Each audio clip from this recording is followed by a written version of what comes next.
चाटा मैंने कितनी बार मारिया को एक बार। अच्छा मैं बर्दाश्त करके इत्र को मेरी काली नीली कर रखी है। मैं झूठ न मरे था। अच्छा तो मैं बहु वो करे नहीं वाला हूँ ना, मैं सब्र कर करके ना मैंने इंतहा। अस्सलाम वालेकुम जी, डेली मियाँ वाली के साथ मैं हूँ मुदस्सर मलिक। दोस्तों इस वक्त मैं मौजूद हूँ मियाँ वाली में और मेरे साथ एक बड़ी सी औरत मौजूद हैं। इनकी कोई दुख भरी कहानी है और बहुत ही दुख भरी कहानी है। इनसे गुफ्तगू करते हैं, इनसे पूछते हैं कि इनकी क्या कहानी है। अस्सलाम वालेकुम। अस्सलाम वालेकुम। वालेकुम सलाम जी। बेटा मैं बहुत मजबूर हूँ, न मेरा घर है न कोई बाहर है। मैं धिक्के मरे, मैं गलियां ते बदी हुई कहले किते ते कहले किते।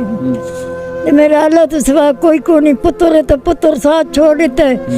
अल्लाह लासरा एक हिम जबाता वो मैं नल करें ना हिमदत मतलब आप छोटा गरीब है।